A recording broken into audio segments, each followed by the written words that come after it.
teman-teman, hari ini kita akan bertemu dengan salah satu diaspora Indonesia yang bekerja sebagai nurse atau register perawat di Senior Center, Philadelphia, Pennsylvania. Yuk kita tengok.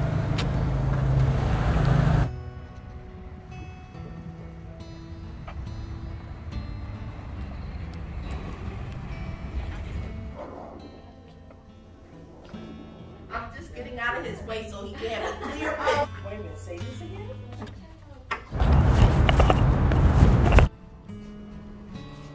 Hello. Hello. Very good. Good to see you. Hey.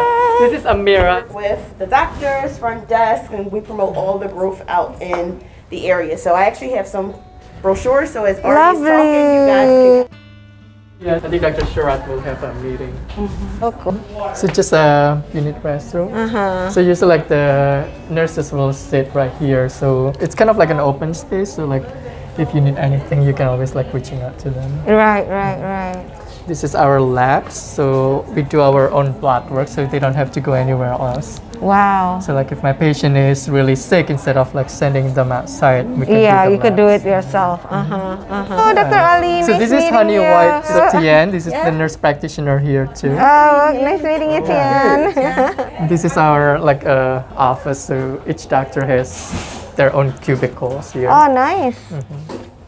So, and then we have. I'll show you the other room right there. We have an acupuncturist that will come over here. You know, arthritis or something like that.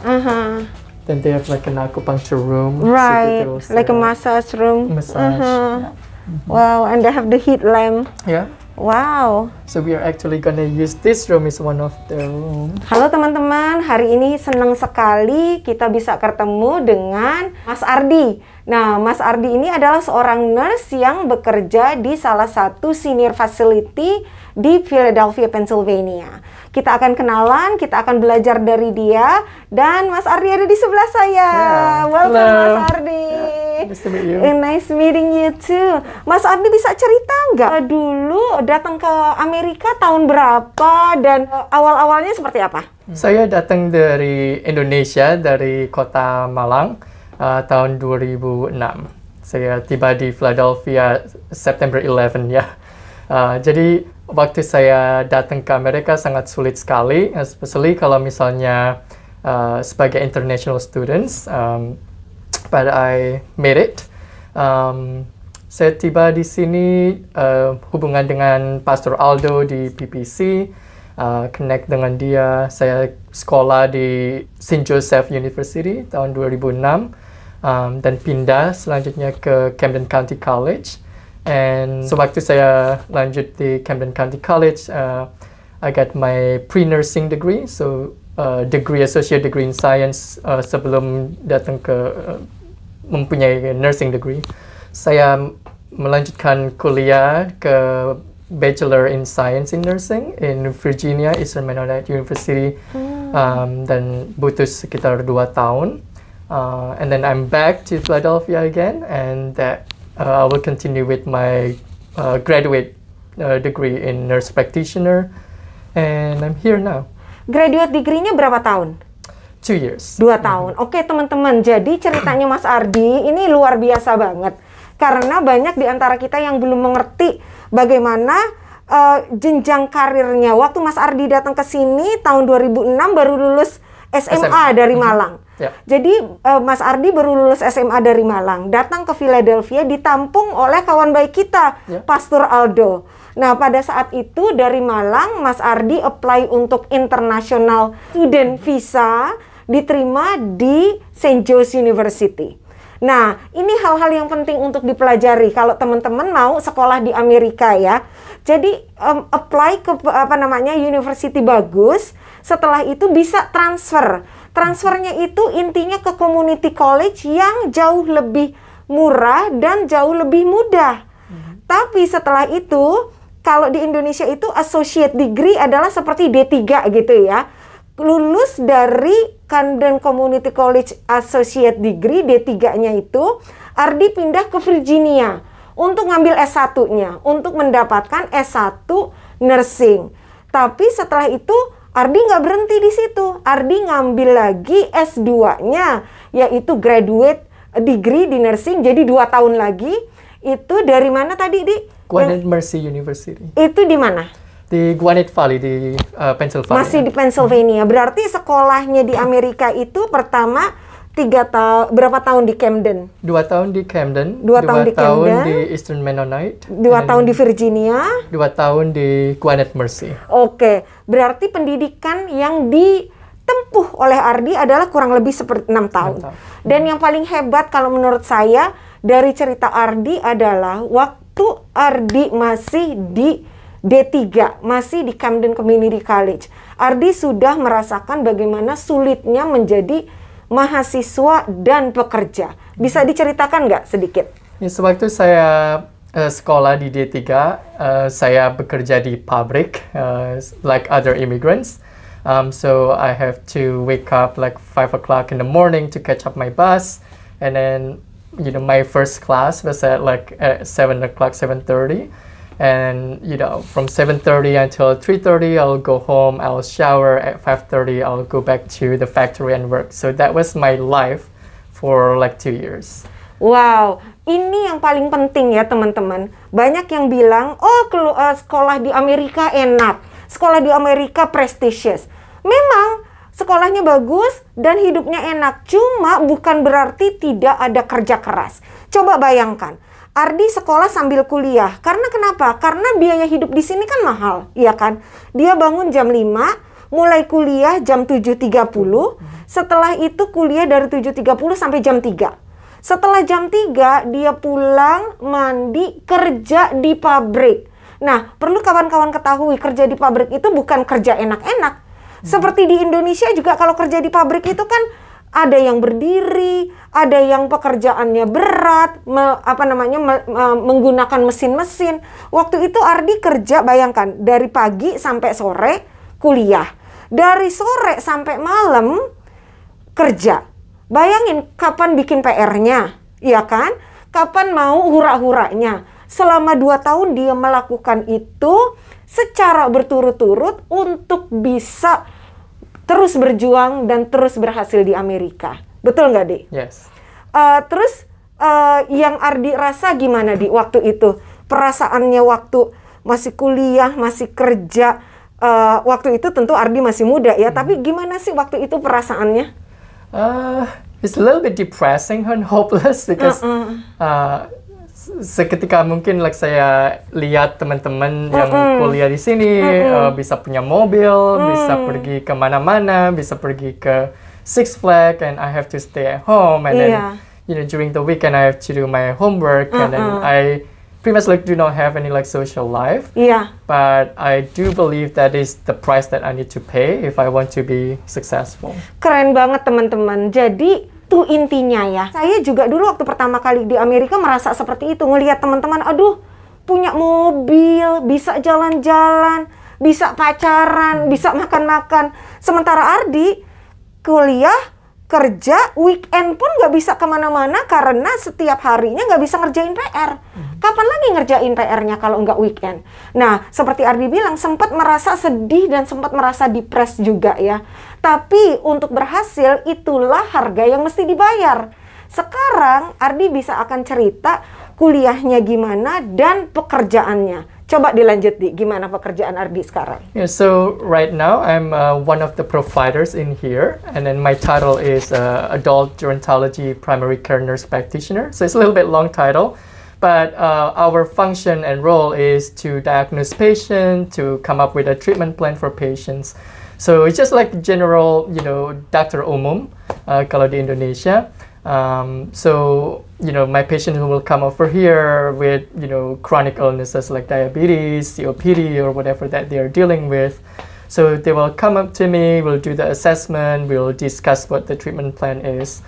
So that is my primary job right now in Dedicated Senior Medical Center. Nah, seperti Ardi jelaskan di sini, ini agak sedikit beda dengan di Indonesia. Kalau di Indonesia, nurse itu hanya benar-benar nurse aja. Dokter itu dokter gitu ya. Tapi kalau fungsinya Ardi di sini hampir sama seperti dokter. Karena Ardi adalah gelarnya registered nurse. Nah, registered nurse itu fungsinya itu bisa mencek keadaan sehari-hari dari pasien. Jadi banyak sekali klinik-klinik di Amerika yang dijalankan oleh registered nurse, bukan oleh dokter. Jadi kalau datang ke klinik kadang-kadang itu nggak ada dokternya, tapi yang merunning, yang memeriksa, yang melakukan semua tugas di klinik tersebut adalah registered nurse, karena memang kualifikasinya sudah hampir sama seperti dokter, gitu ya teman-teman ya. Jadi itu sedikit bedanya di Indonesia sama di Amerika. Ardi waktu selesai S1 itu sempat kerja dulu nggak sebelum masuk ke S2? Ya. Sewaktu saya dapat S1, my title is registered nurse. So with S2 is actually nurse practitioner. So it's above registered nurse. Sorry, ketuker tadi ya. Yeah. Jadi waktu S1 itu RN, registered nurse. Kalau udah S2 itu practitioner nurse. Jadi RN dan NP. Nah, itu bedanya. Yeah. Go ahead, I'm sorry. So when I was a registered nurse, so my job is like, to get the orders from the doctor and I will do it. So I work in Einstein Medical Center in Norristown, and I also work at Lehigh Valley Hospital and Rockingham Memorial Hospital in Virginia. So it's different type of settings in the inpatient unit. So anything that is like in the hospital, we call it inpatient. Anything that is outside hospital, we call it outpatient. So when I was doing my RN, it's pretty much in the hospital setting. So I work in the intensive care unit, I work in the emergency room department, medical surgical. I took care of a lot of stroke patients, chest pain patients, anything that is really urgent. That's what my area during that time. Nah, jadi Ardi selesai S2, lalu kerja di rumah sakit tersebut, ya kan? Di emergency room, take care cancer, stroke. Itu berapa lama Ardi kerjanya sebelum ngambil S2? Right, that was 2014 until 2016. Oke, jadi like 2 years. ada gap di situ ya. Ngambil S1, kerja 2 tahun, baru ngambil S2. Yeah. Nah, kenapa mau sekolah lagi? Yeah. Padahal kan sebagai registered nurse, pertama gajinya udah oke, ya kan? Nah, untuk noted ya teman-teman, kalau di Amerika itu registered nurse itu sangat-sangat dibutuhkan. Karena apa? Populasi Amerika itu yang orang tuanya sekarang lebih banyak dibanding anak mudanya atau anak kecilnya. Jadi istilahnya gini, baby boomers yang lahir tahun sekitar 40, 50, 60 itu tuh populasinya besar sekali. Sehingga butuh banyak registered nurse di Amerika. Sementara itu orang Amerikanya sendiri nggak mau menjadi registered nurse. Makanya itu terjadilah kekurangan registered nurse. Nah, sekarang saya tuh penasaran, walaupun Ardi udah dapat gaji besar sebagai registered nurse, for information ya, rangingnya itu gajinya, correct me if I'm wrong Ardi, kalau saya research itu ada yang antara 38 sampai sekitar $60. Is that correct? I think it's more than that. It's like 80,000 they can reach out to. Oke, so sekitar 80.000 per tahun ya sebagai registered nurse. Nah, sekarang apa sih kenapa mau ngambil S2 gitu? Yeah. So this is kind of like a unique role in the United States. Only several countries that having nurse practitioner role. Only Australia, I'm not sure about New Zealand, but UK also have nurse practitioner, and Canada and United States. So because of like what you said, the growing populations of elderly are just so humongous in here, and then they really need providers. So the role of nurse practitioner is booming in here in the United States. So with the role of registered nurse, like registered nurse cannot diagnose patients. So solely you just assessing the patient, you'll give the medication, you will follow the orders from the providers. But with nurse practitioner, that's why it needs 2 more years. Yeah. Because we need to know what is the pathophysiology, what is the pharmacodynamics of medications or anything like that, Yeah. so that we can prescribe that for the patients. Oke, see, I learned something new now. Yes. Teman-teman, saya senang banget ketemu dengan Mas Ardi ya. Karena sekarang jelas nih, saya juga mikir, apa sih bedanya gitu. Ternyata sekolah 2 tahun itu, yang tadi S2 itu, membuat Mas Ardi bisa mendiagnosa penyakit, jadi bisa berfungsi sebagai dokter. Yang tadi saya katakan kenapa banyak klinik-klinik di Amerika itu di-run oleh NP, bukan oleh dokter, karena mereka sudah bisa mendiagnosa penyakit tersebut, bisa ngasih obat, bisa merefer ke fasilitas lain, misalnya kalau misalnya butuh fasilitas ke rumah sakit yang lebih besar atau surgery. Nah, jadi di situ fungsinya.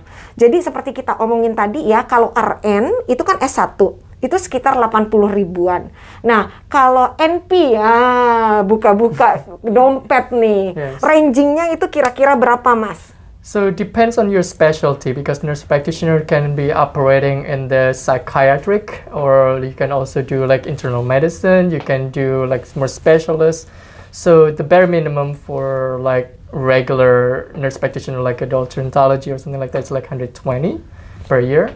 But if you have like other specialty like psychiatric or other specialty like neurology, cardiology, you can end up at like 150 or 175. Nah, untuk teman-teman yang di Indonesia nih, yang misalnya ada anaknya, aduh aku kepingin jadi dokter tapi nggak mau dokter di Indonesia, pengen di luar negeri, bisa mengikuti jejaknya Mas Ardi di sini, ya kan? Gajinya tadi seperti Mas Ardi bilang, sekolahnya 6 tahun, setelah dapat S2 kurang lebihnya itu setahun tergantung dari spesialisasinya ya, antara 120.000 sampai 150.000. Dan menurut saya itu luar biasa banget karena dibanding sebagai dokter ya, di Amerika itu sebagai dokter sekolahnya antara 8 sampai 10 tahun. Setelah itu residensinya lagi. Ya kan, jadi lama banget sekolahnya dan memang gajinya lebih besar tapi hutangnya juga lebih besar. Kalau Mas Ardi sendiri gimana? Apakah ngambil student loan atau gimana nih ceritanya untuk S1, S2-nya? Yeah, for S1, for my bachelor degree, I took my student loan, and I'm still paying it until now. But for my graduate degree, I pay it cash because during that time I work in the hospital, so I save up like some money. So I paid off my graduate degree just out of pocket. Oh my God. Jadi, nah ini dia bedanya. Kenapa Mas Ardi beda dengan saya tuh waktu pertama kali ketemu dengan Mas Ardi, saya bilang ini orang nih beda dengan orang yang lain. Pertama, waktu dia masih ngambil D3, dia mau kerja di pabrik. Bayangkan, anak Indonesia yang biasanya datang ke Amerika malah maunya hura-hura. Tapi beliau enggak, 2 tahun benar-benar cuma kerja di pabrik sambil sekolah. Nah, waktu S2-nya juga sama seperti itu, kerja sambil kuliah. Wah, kalau saya kepala saya bisa meledak, Mas Ardi. That's really Mau tough. meledak juga ya. Yes, absolutely. Nah, ini bedanya teman-teman. Banyak orang Indonesia datang ke Amerika untuk kuliah yang ada apa?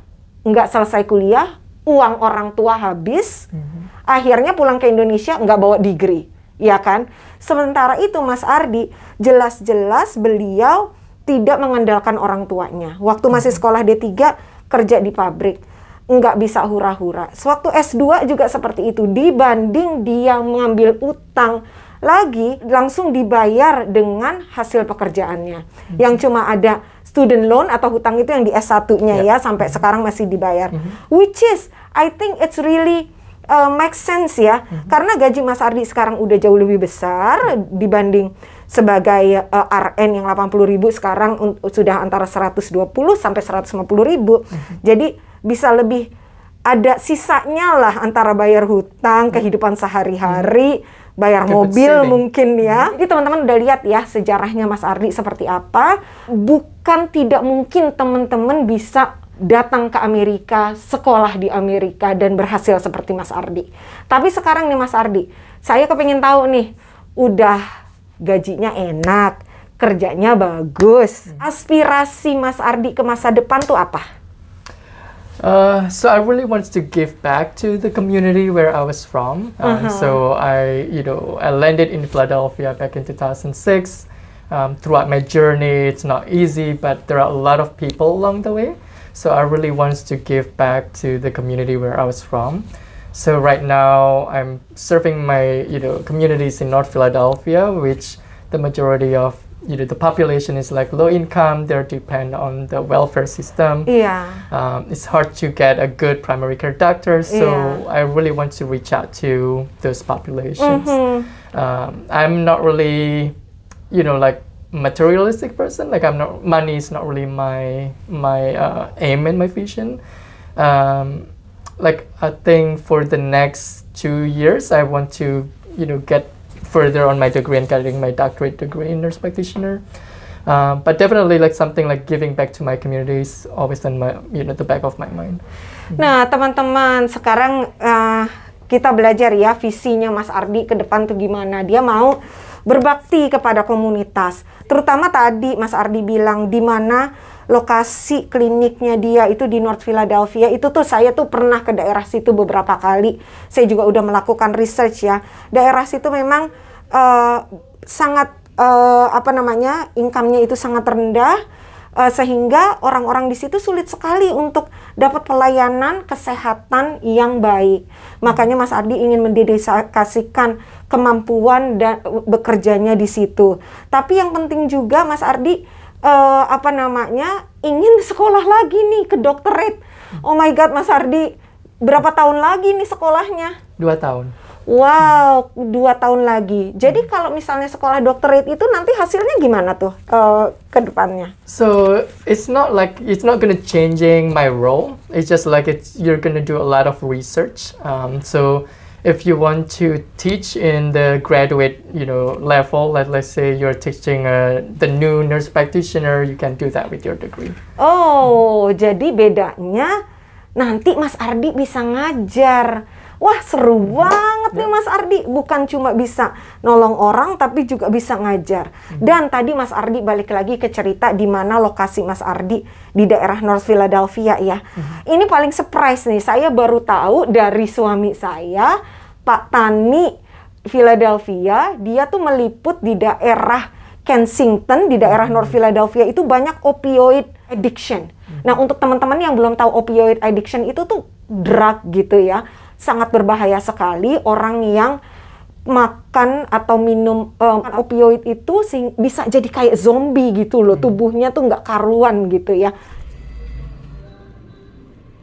Nah, Mas Ardi tadi cerita nih, bangku yang di sini sebagai akupunktur atau terapi yang bisa bantu orang opioid. Yeah. Maksudnya itu apa nih, Mas? So for those who are addicted to opioid, usually their pain tolerance is really high.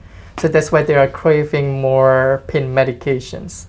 So sometimes when we are blocking the nerve pathway of that pain stimulation, that will help to relieve the degree of the pain. So the pain level will not be 10 out of 10. So the patient will have like consecutive meeting with the acupuncturist like once a week. So they will use like acupuncture in here and then heat stimulation. The acupuncturist also can do the deep massage for the patient as well. Yeah. So that, trying to stay away using like pharmacological therapy and then using something like acupuncture, that will be very beneficial for patients so that they can, improve their quality of life. Wow, saya belajar hal yang baru lagi nih. Saya tuh udah sering ngeliat atau baca tentang opioid tadi ya, dan sampai suami saya meliput tuh, kita melihat dengan mata kepala sendiri bagaimana zombie-zombie itu, dan saya tuh sampai nangis Mas Ardi terus terang, karena seperti Mas Ardi katakan mereka mempunyai toleransi terhadap, jadi badannya tuh sakit terus gitu ya. Makanya pasti. Jadi mereka kecanduan. Mereka makan lagi opioid itu, makan lagi karena tubuhnya tuh sakit semua. Dan akhirnya kan kayak zombie gitu ya. Di klinik ini luar biasanya mereka tidak hanya percaya terhadap western medication, obat-obat farmasi, tapi juga dengan akupunktur dan terapi panas. Nah, lampunya tuh di belakang situ itu. Jadi akupunktur datang ke sini untuk bantu orang yang sakit opioid, di akupunktur sambil dipanasin. Jadi mereka bisa sembuh dengan lebih baik ya Mas Ardi ya? Oh wow, luar biasa. Holistik banget nih Mas Ardi. Yeah, So we are thinking human as unique. So human is not just about medical record number, right? Iya. So we need to bring that dignity back. Iya, And we iya. know that if they're dealing with addiction, but they're Iya. still human beings. So we need to Iya. treat them with respect. Oh my God, Mas Ardi, really appreciate your time.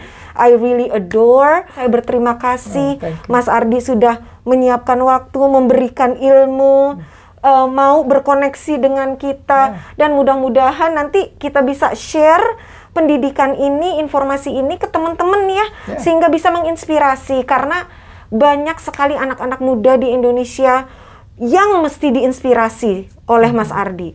Jadi mereka tahu mereka punya kemampuan untuk datang ke negara lain dan sukses. Pesan terakhir apa, Mas Ardi? Don't give up. Even though life throw you lemons, make lemonade out of it.